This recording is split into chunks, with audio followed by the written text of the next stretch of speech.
Let's date forever.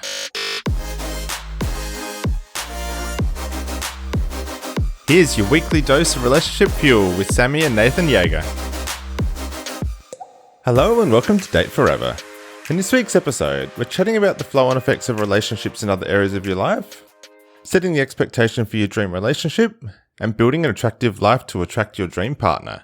But before we dive into that, Sammy, what's been fueling you up this week? Oh my gosh, it was the week of love. It was. Valentine's Day. Yeah. We had such a nice day. Date, evening, spoiling each other, celebrating our love. So cheesy. I know that this day isn't for everyone, but for me, I really I'll just take any opportunity or any excuse to celebrate our love and our relationship and focus on what we've co-created together. So we had such a nice date. Nate showered me in champagne and flowers and words of affirmation, and it was super nice. And some heap of quality time. What about you, Nath? Yeah, that was exactly what fueled me up as well. I think one of the things that was interesting this year was that our plans didn't quite go to plan. We had planned for an outdoor picnic and stuff like that, but the weather kind of got the better of that. So we just had to make a few little last minute changes to our plans, but it turned out really amazing. Went for sushi and had a really nice bottle of champagne afterwards at home and had some really good quality time together. So that was really nice. So on the topic of love, let's dive into this week's episode. Today we've got Kimberly Hill joining us. She's a men's dating and relationship coach and host of the Self-Confidence Project. Welcome to the show, Kimberly. Thank you. It's lovely to be chatting with you, Aussies. Oi, oi. Yeah. Hey, and to have you here. It's so great to have you here because I've had the great pleasure of coming on your show. And here we are almost a year later and now you're on our show. So welcome. Thank you. It's lovely to be here. And I mean, my goodness, time flies, right? Yeah, it really does. So when I joined you on your show, we really talked about the fueled up life and the 8-tank methodology that Nathan and I kind of live by. Mm-hmm. So I'm really excited for the opportunity to now flip the script and interview you and hear a little bit more about your story. So how did you get into this dating and relationship space? And then how did you narrow it down to, really specializing in working with men? Yeah, great question. I definitely didn't take what people would expect as a traditional route into coaching. Well, I worked in Australia for 6 years and then Asia for many more years, but I worked in financial derivatives. So I was in a very masculine dominated industry.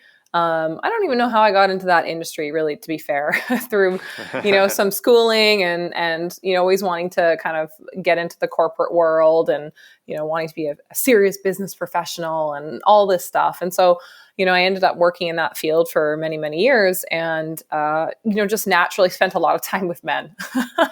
I remember, working on the Sydney broking floor and we were on the 27th floor and there would be about 100 men on the broking floor and maybe 2 women. I was one of those women. So always been hanging out with the boys.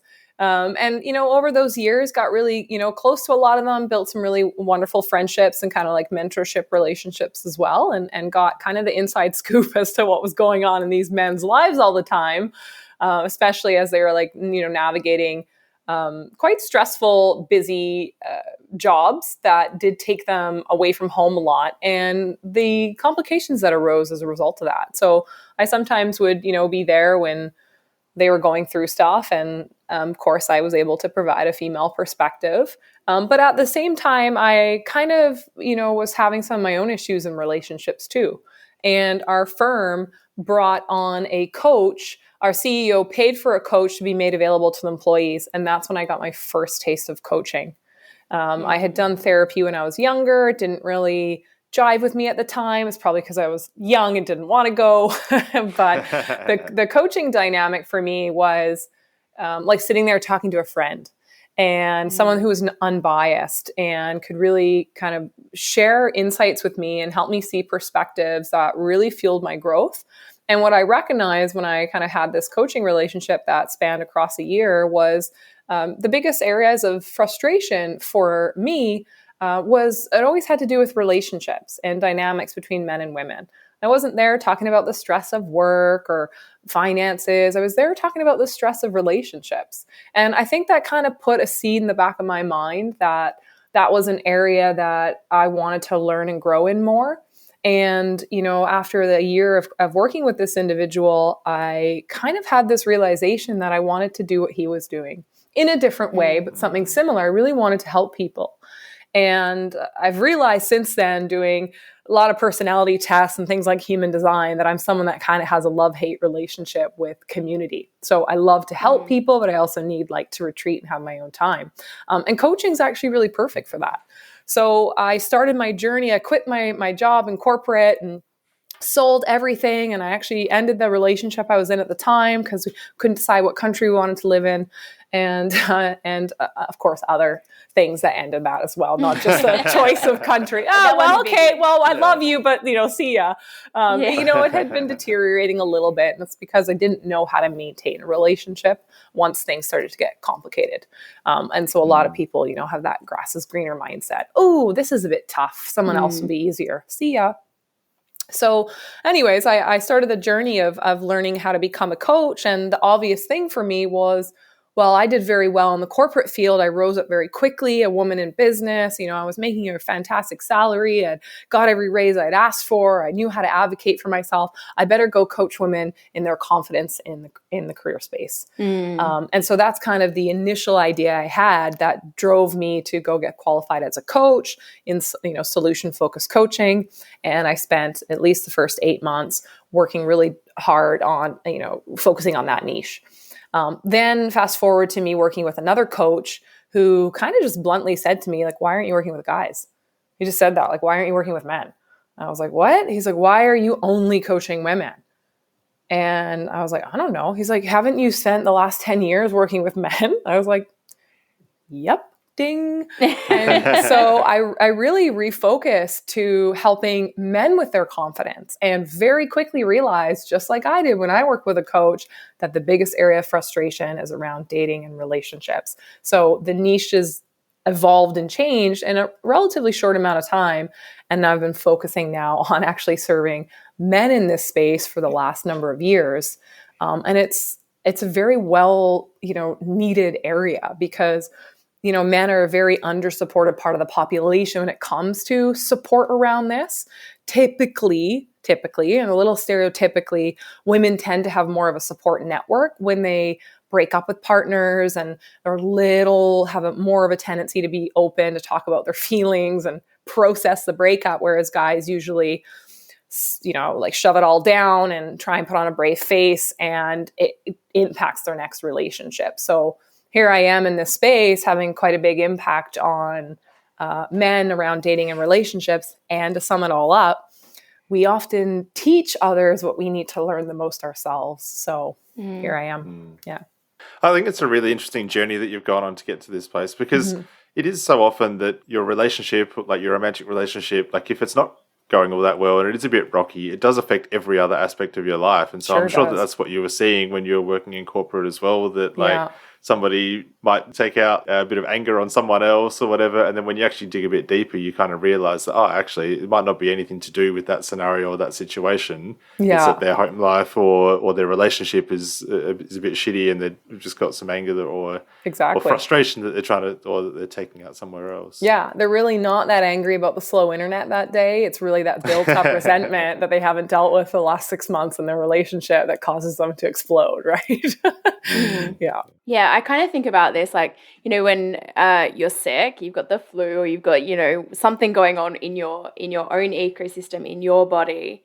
It's really hard to think about anybody else. It's really hard to think about how to serve someone else, how to show up in your work, or in your job, in your career, in your business, in your other friendships, in your other wider network. You really aren't very resourceful for those other people or those other elements of your life. And I kind of think that your romantic relationship is the same. When your romantic relationship is in pain and it's hurting and there's stress, it's really, really hard to think about so many other things, because it's so core and so fundamental to living life and living a fueled up life that you're really happy in. And you see that when people are going through divorce, it consumes them. It consumes everything about their finances, everything about their time, everything about their energy. And often those things are in pain, even just your self-care goes out the window. Yeah.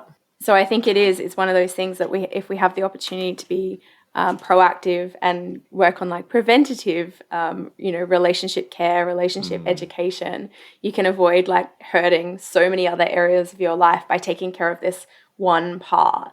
Yeah, I agree. And I'd even extend that to say, like, as we work on developing healthier relationships with our, primary intimate partner, it really is positively impacting the relationships we have with everyone in our lives, our family members, our friends, the relationships we have at work. If we can learn some of the fundamental, skills on communication and, validation when someone's not feeling good, or just having healthy boundaries within any of those dynamics, then we're really living a fulfilling life because we have quality relationships and connections all around us. And if you look at the study that Harvard did, they did a 75-year study. This is one of my favorite pieces of research ever. Yeah, I love this exactly. so much. Where they really followed these lives for 75 years. And the number one predictor, and I'm not going to say it verbatim, but was the quality of your connections. They weren't just saying like how deep is your friendship or your family connection, but connections in total. How well do you connect with the lovely people that make your coffee in the morning, the guy who takes the ticket from you on the bus? Like, are you open to the beautiful energy interaction that you can have with humans throughout the world? Because if you are open to that, you're going to feel so much more life force and energy and support, and you're going to see the world in a much better light than if you are closing yourself off to having that extra smile in the day or the extra laugh that can come from just being a little more open to connection. So yeah, and I really I love this study so much, and I know it's had a couple of different custodians who have overseen the study over that 70 years because people move on in that period Totally. of time.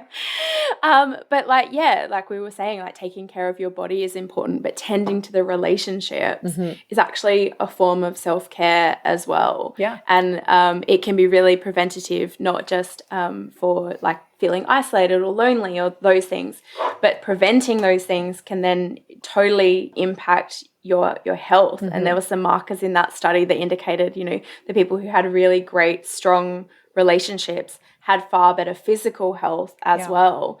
So it's just amazing what, our connection and relationships with other people can do, not just for us, but like for the world. Yeah. Imagine if we were all living like that. Totally. And I don't know where the study is, but I know this is a study out there, but it's happy married couples live longer. Simple as that, right?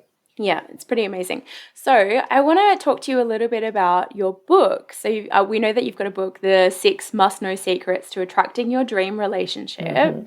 So can you talk to us a little bit about that project? Where did that come from? And what is a dream relationship? So many good questions.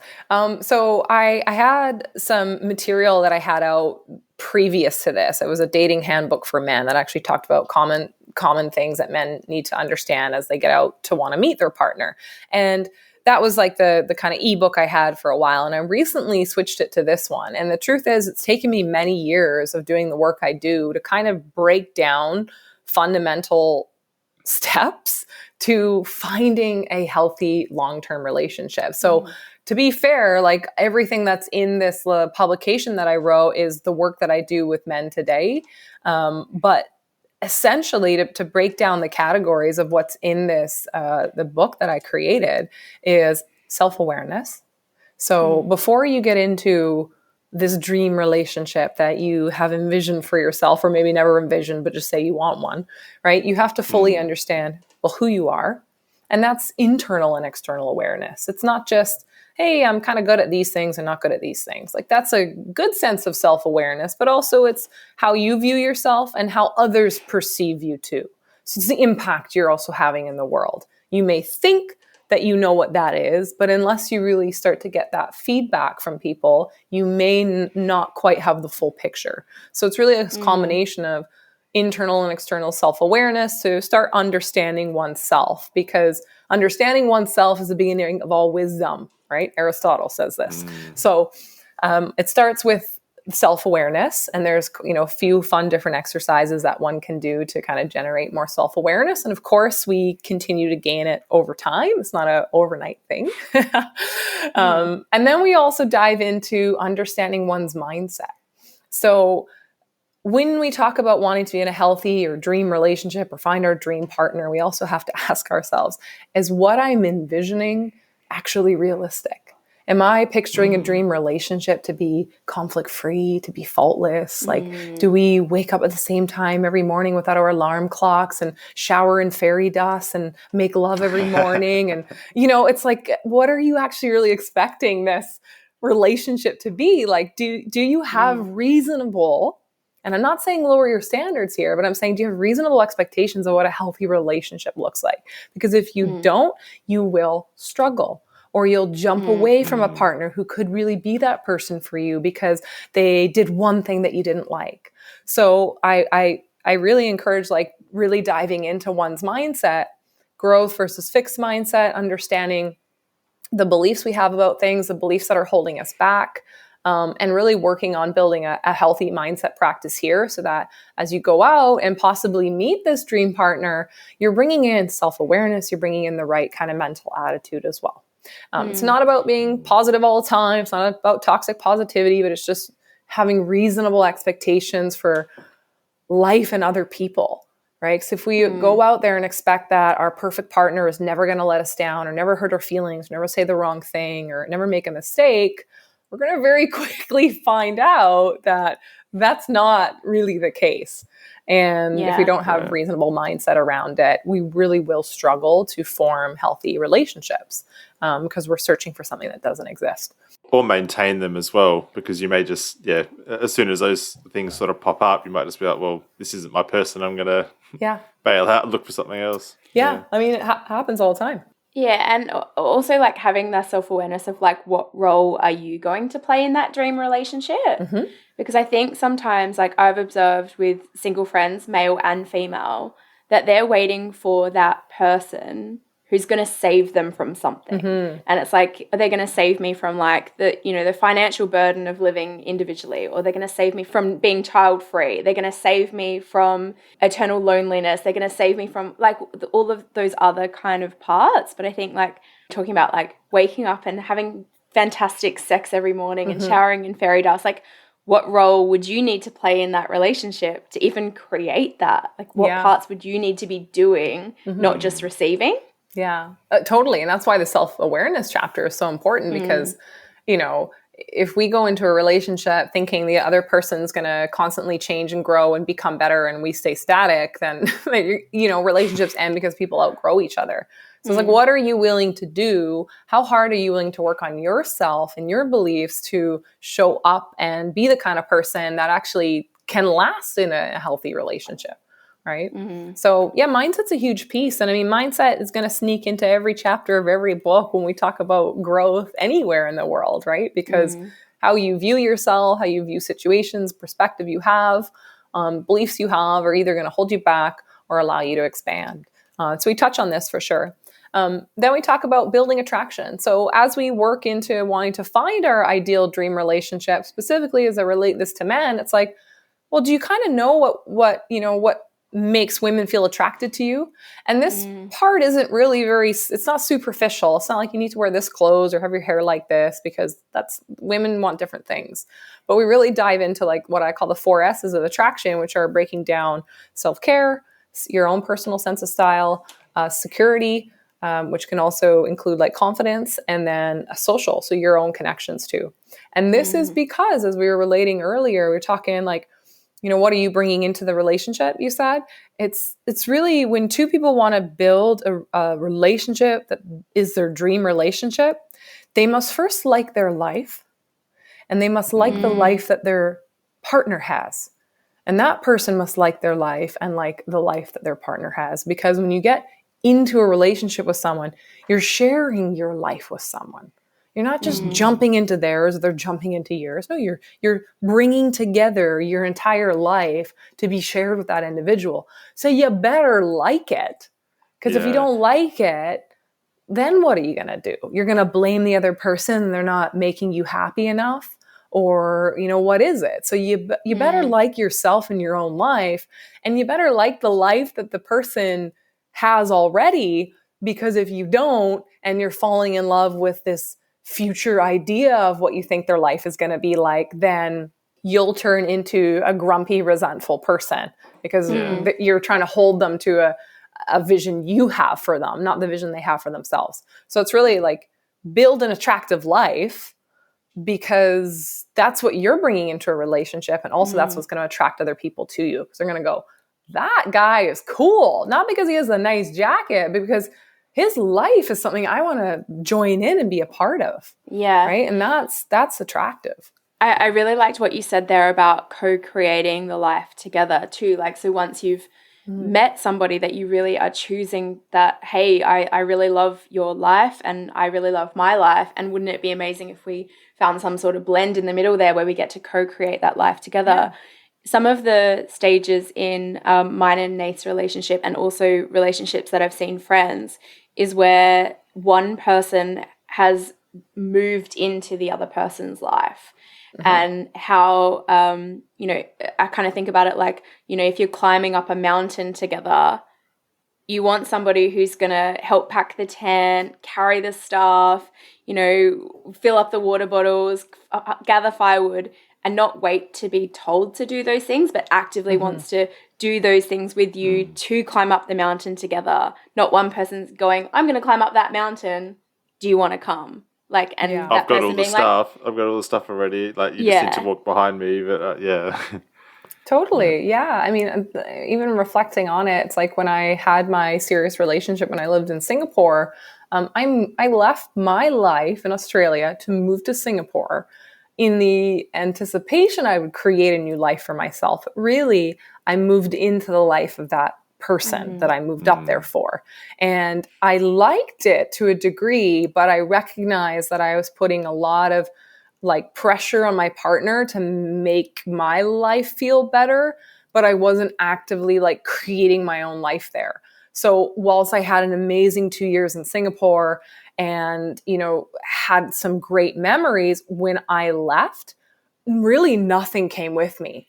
And it was very clear that I had injected myself into my partner's life. And when we split, the only thing remaining was me. Yeah. That was it. Those friends that I thought, no, they were his friends first. So they, they had known him better. They're remaining his friends. Right. And so it was very clear that, and I'm not saying I regret any of that. And moving up to Singapore was incredibly powerful and expansive for me in so many different ways. And it taught me a lot about myself. But I just dove right into someone else's life. So it's just something to consider is like, how much are you, it's interdependence we want. We don't want, codependence, and we don't want such separateness that we don't share anything together. We want interdependence, which means, Sammy, you have your own identity, and Nathan, you have your own identity. And there's an identity you probably are co-creating too, which is you as a couple, but you aren't her and she isn't you. You have your own passions and hobbies, and she wants to read her own kinds of books. But then you might love some of the same things together. But God forbid you decided to spend a few months apart for whatever reason, even as an experiment. Would you be satisfied? Like, do you have shit going on in your life to keep you fulfilled and busy? Or are you waiting and relying on your partner to be all the source of your happiness and joy and inspiration? And that's what happens so often. We just put too much pressure on our partners. So if someone's hearing that and they're like, oh, yeah, I've got a bit of that going on, what would you coach someone to do? Like, what are the first couple of steps? Obviously, it's notice it, and then what? Yeah, of course, notice it and just start small. You might just sign up for one thing or one class and start going to it independently. It doesn't have to be a massive, earth-shattering life change, but just say, hey, like, what am I actually doing with all my time? So if all I do is work and then like wait for my partner and spend time with my partner, like ask yourself, it's 2023. What's one thing you want to learn this year? What's one new thing you want to do? Go sign up for that and just start small with something independent for yourself. See what that feels like. Yeah. I really like that. I think that's really important. And I think it's something that, especially in long-term relationships where it's all kind of been in there, it's been swirled around a bit, and there is so many things that are shared and like core groups of friends and things. So I really like that idea of nurturing your own independent lives, even though you do share a beautiful life together. Yeah, and things do get a bit blurry, and it's like, oh, was that something that you actually liked first, or like, where's this actually come from? So Yeah. Whose idea was this? Yeah. Is that my thing or your thing? Is it now an our thing, even though it was once my thing? Yeah. I hear so often when I work with men that have been through a separation or divorce, and they have a loss of identity. And it's very common because their identity was so wrapped up in their wife, their friends, and social calendar was kind of driven by her. The food they ate was what she made. Like they're kind of just her son in a way, right? We talk about this parent-child dynamic that happens and really depolarizes relationships. But these men are kind of going like, I don't remember the last time I did the things that I wanted to do. I gave up hunting, or I don't go fishing anymore. I can't remember the last time I read a book that I liked. Simple things like that. Or I don't know when I got together with my buddies and we just drank beer and just shot the shit. Like I gave all of that up because I thought I needed to, or I was with a partner that, you know, kind of wanted a bit of that control, which happens very, very often.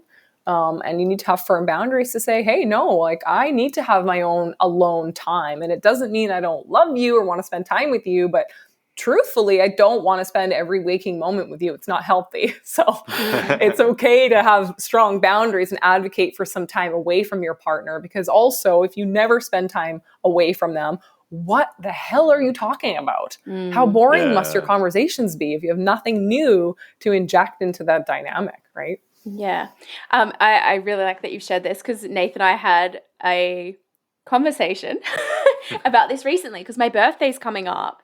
And what I want for my birthday is to go to lunch with my friends. I want to go for Very a long Aussie lunch. of you. Love it. Yeah, and I that's what I want. And I want a group of people that I really love and adore sitting around the table, talking shit, drinking wine, and, you know, bringing the various people from the various parts of my life together, because not all of my friends are friends with one another. And then I was looking at Nath and I was like, when I imagine that perfect birthday lunch, is Nath sitting at that table with all my friends, or am I out with my friends? Yeah. And I had to ask, I was like, do you want to be invited to this lunch? And his answer was yes. And I was like, okay, well, now I need to think about what I want, because I don't think it's that. But it was an uncomfortable kind of conversation. Not in that it was like, you know, we were going to fly off the handle. Well, you don't want to hurt his feelings. Yeah, right. Yeah. We're very sensitive creatures. And when we love someone deeply, we think about how they might feel when we make certain decisions. But sometimes the difficulty is the asking. The asking can complicate things sometimes. What I'm learning recently, and maybe this may work or apply for you too, is to just be really clear with what you want and say that.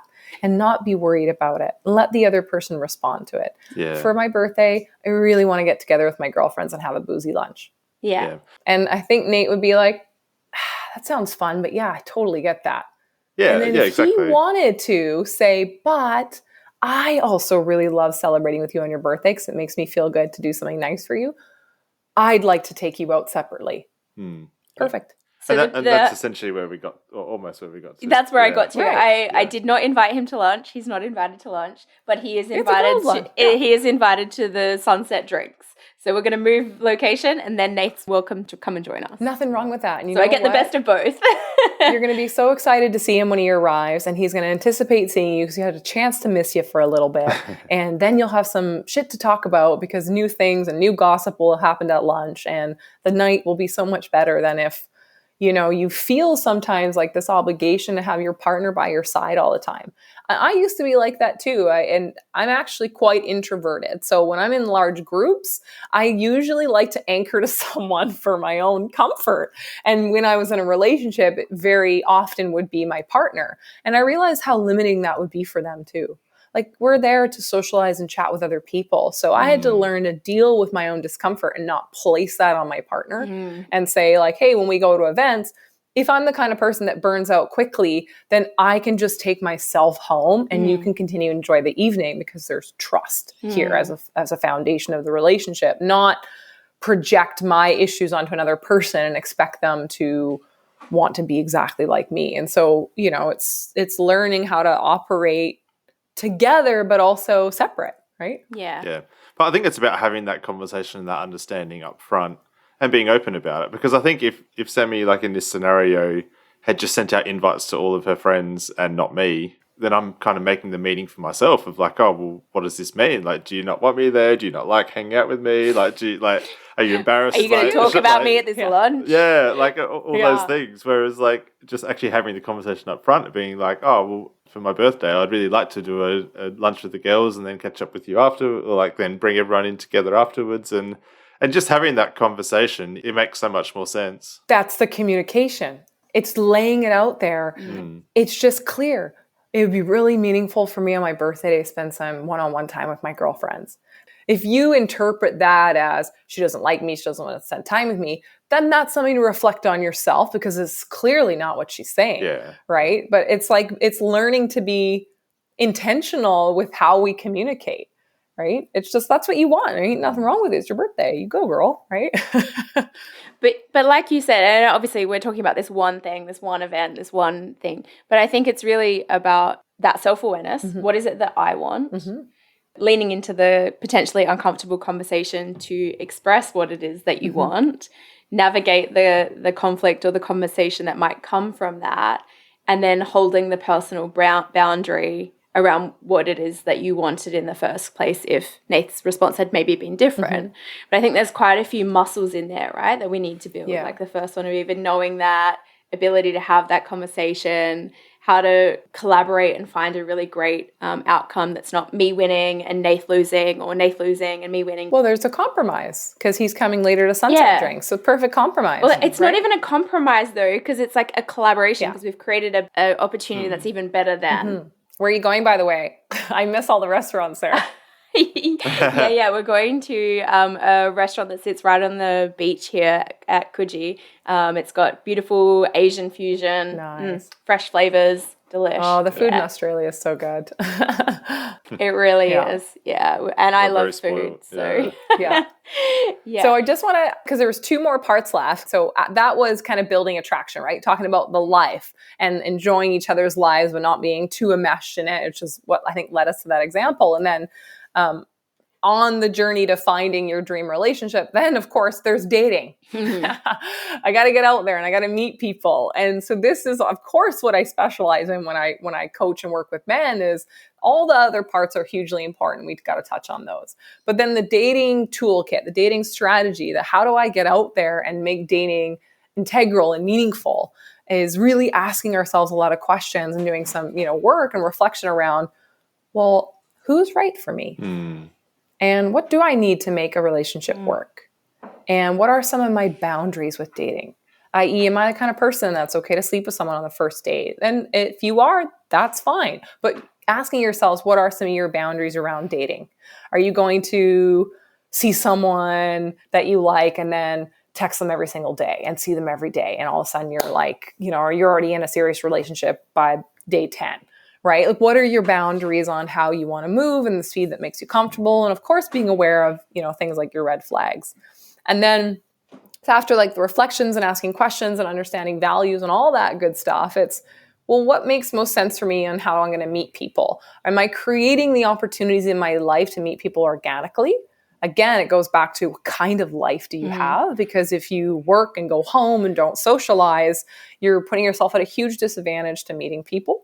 And even those guys that are shy or introverted, or women who are shy or introverted, it's still not an excuse not to get out there in life, right? We can still be homebodies, but that doesn't mean, oh, well, whatever, I don't have to make any effort or meet people or ever go out. No, you need to. It drains your energy, sure. You might be a little shy, sure, but you need to learn to work through that. Otherwise, you can imagine what life will be like if you don't really get out there and engage with it. So understanding your strategy, how are you creating opportunities to meet people naturally? And also, online dating. It's a huge part of dating. It's not going anywhere. Most people get online when they want to find someone. How do you use it? How do you set up your profile? You making common errors? What are your expectations here? Hugely important. Had a client earlier, he's in his 50s, he's getting online, and he asked me a question just at the end of our session. He goes, okay, matched with kind of 2 girls, 2 women, said something kind of cheeky.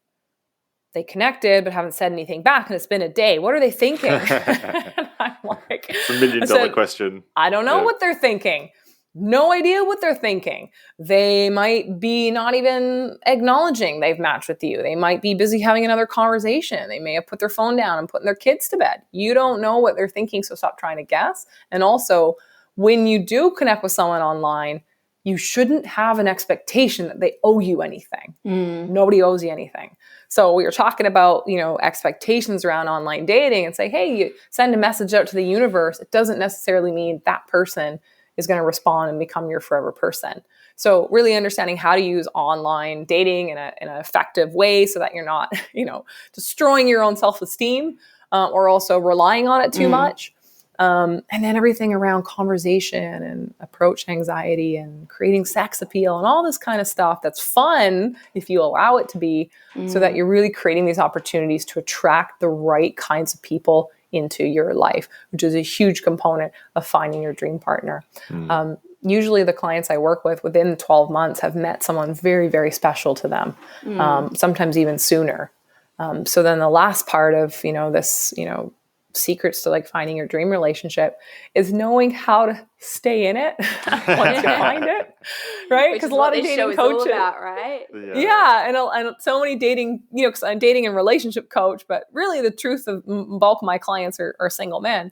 It's like, well, once you have found someone special and you kind of feel the butterflies and the values are aligned and all this good stuff, it's like, now what? How do I keep it going, and what's healthy? And so there's a huge portion we talk about on what kind of relationship are you cultivating? What are your needs? How to advocate for yourself, communication, conflict, accepting emotional bids, fun, physical intimacy, shared vision, traditions, date nights, et cetera, all that good stuff.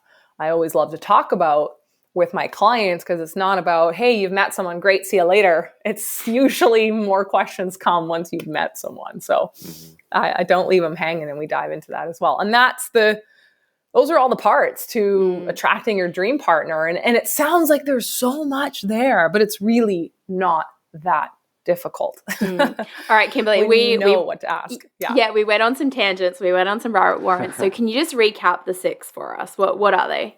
Yep. Self-awareness, your mindset, building attraction, your dating toolkit, and mastering your relationship. Awesome. And applying it. Sorry. And so, the step within that, because that's 5, right, is applying it all. There's a section in there in the ebook that's applying it. How do you actually apply that? Whereas when I'm talking with my clients, we go across the 5 section and we're applying it the whole time throughout our coaching program, which is where that little differences. Yeah, that's where the magic is, in the execution, right? You can read as many healthy lifestyle books, as many diet nutrition books, but if you don't actually go and do, nothing changes.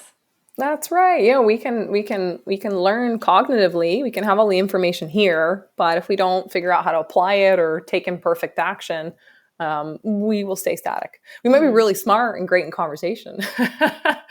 But it's like I was talking to my sister the other day, and she's talking to one of her nurse friends, and she goes, do as I say, not as I do. Yeah. She's like, don't copy what I'm doing. Just take my advice, because I know this works. I just don't apply it in my own life. Basically, she's kind of having a funny laugh with one of her coworkers. And then she mentioned it to me and made me laugh. It's like the conscious incompetence, right? Like, you know what to do, but you're still incompetent at doing it. Totally. Yeah. But I think you nailed it though with taking imperfect action as well. Like, you're not going to nail it on the first time, but give it a go and get out there. Yeah. No, nobody has a perfect dating experience. No one has a perfect relationship. It doesn't exist. Nobody is perfect. I'm not sure where the word perfect came from or what it really means. So Kimberly, I want to go back to number 1 around self-awareness. You're on the Date Forever podcast, and we talk about having a really incredible relationship with yourself and filling up that self-tank, and then dating your chosen person for forever. But I'd love to know, what are some of the habits or practices that you've got to build that self-awareness in your own life? Or what are some of the activities that you've done to help you build that muscle? Yeah, so one of my favorite ones called the 5-5 exercise. And so anyone can do this. If you're dating and if you're in a relationship, doesn't matter. The 2 of you can do it.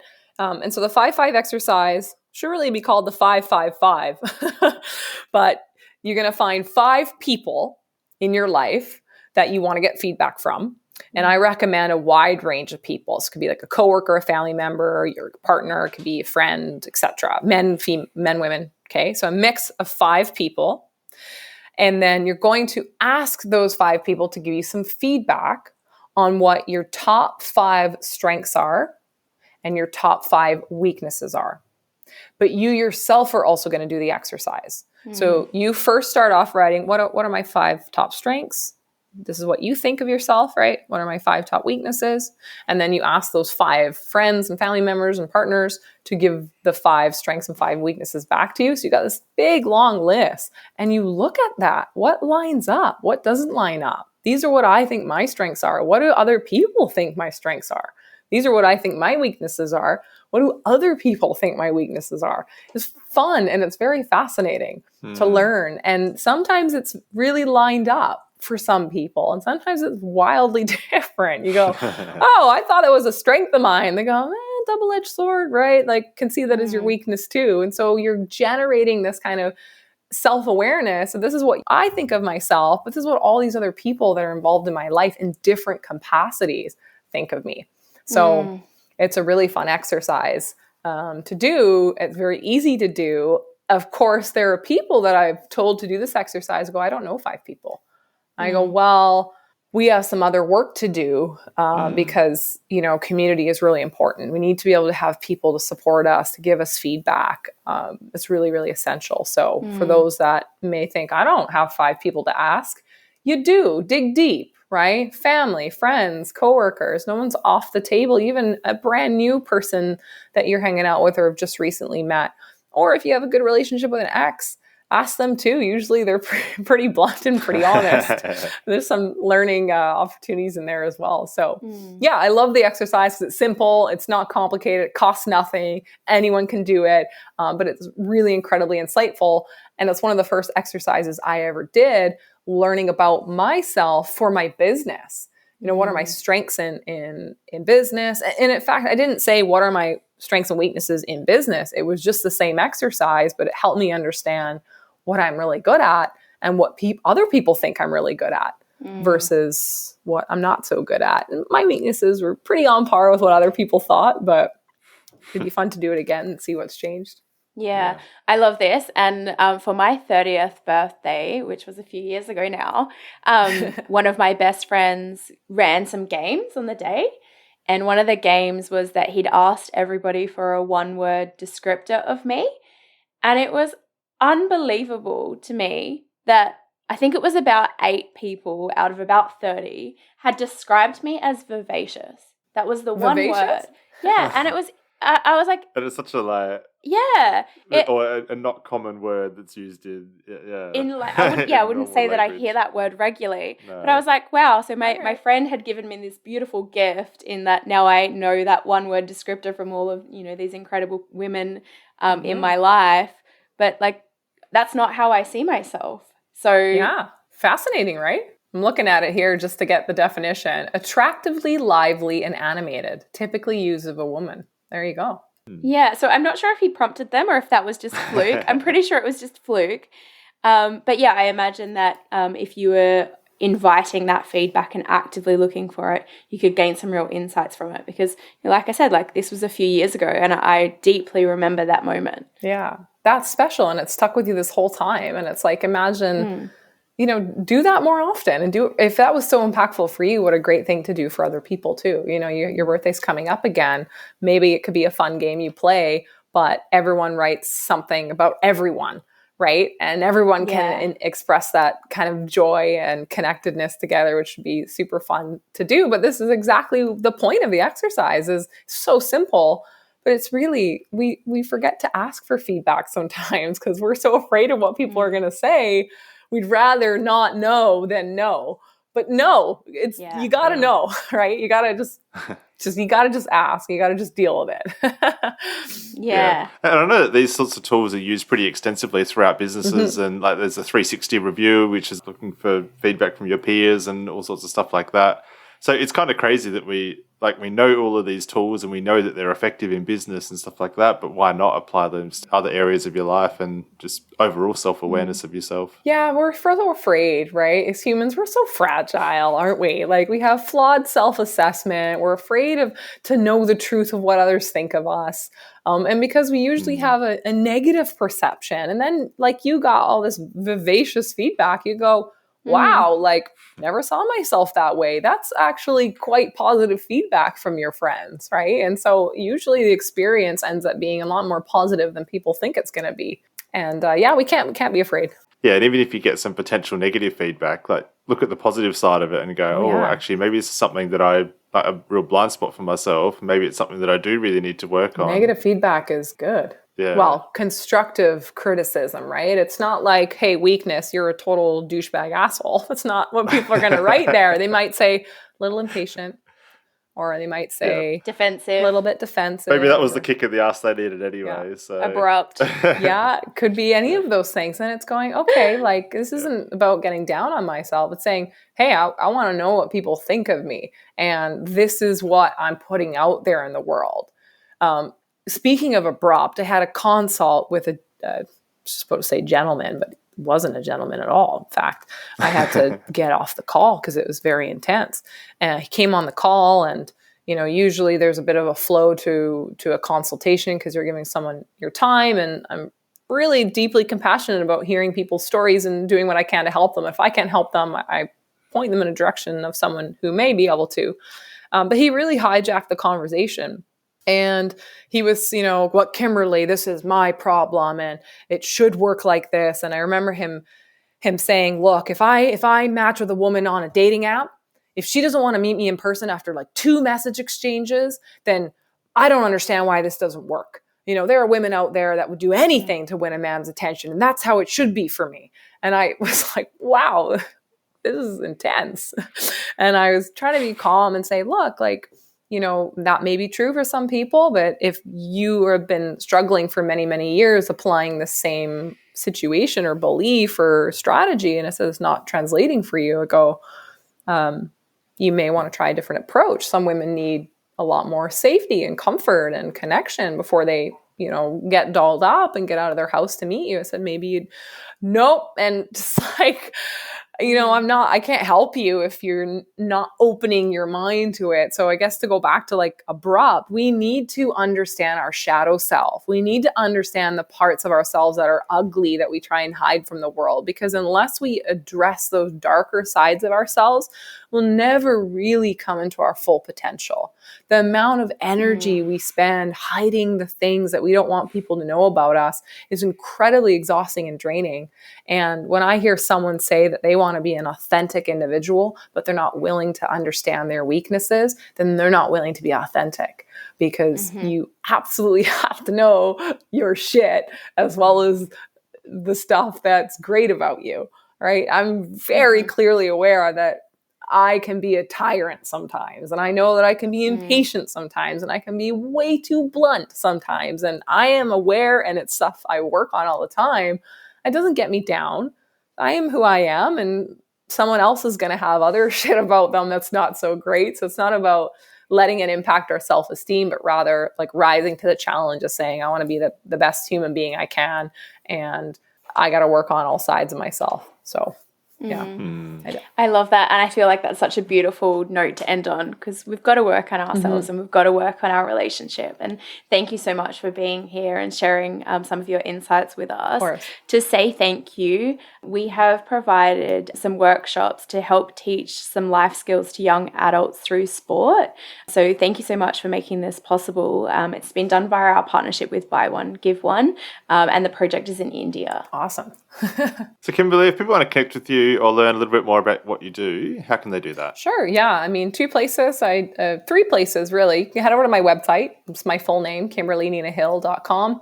Really directed at men who are dating. My Instagram channel, of course, at Kimberly Nina Hill, putting out daily reels and videos and tips and advice. And there's a huge library of stuff that one can go through to kind of get a sense of my personality and stuff I talk about. And then, of course, you can head over to my podcast too. So that's my longer form content where I bring on incredible guests like yourself and other experts in the field and do a lot of solo episodes too. So lots of places to connect. Whether you want to listen to me or see my face, up to you. You want to see my face, go to Instagram. You want to listen to me, go to the podcast. You don't want to do either, maybe go to the website. It's a very nice face. Yeah, so lots of ways to connect and learn more. And of course, really, if there's anyone, and I do work with men that are in Australia. I'm actually working with a guy that's up in Brisbane right now, who's single and dating after divorce. And so Australia is certainly not too far if you are, willing to work with a dating and relationship coach based in Vancouver. And so for anyone that really is interested to just explore a little bit about how to make the dating process feel a bit better for themselves, I do offer, that complimentary consultation. I call it a dating strategy call because you will walk away understanding some of the roadblocks in your dating process, some of the common mistakes that men are making. And of course, what we talked about today on the podcast is some of the secrets to creating a healthy relationship. So what are the elements you need to work on? Those are the things you'll learn in that call as well. So I invite anyone who's kind of on the fence but wants to really meet their special someone this year to jump on a call with me, and I'll provide the links so they can do that. We love it. Awesome. Thank you so much, Kimberly. Thanks heaps for joining us. If you love what we're doing here and want more, subscribe to the Date Forever podcast to make sure you never miss an ep. Come and hang out with us and other awesome couples who are fueling up their relationships in the Thriving Couples Collective Facebook group, or check us out at fuelcollective.com.au. Until next time, keep on dating, because better relationships equal a better world.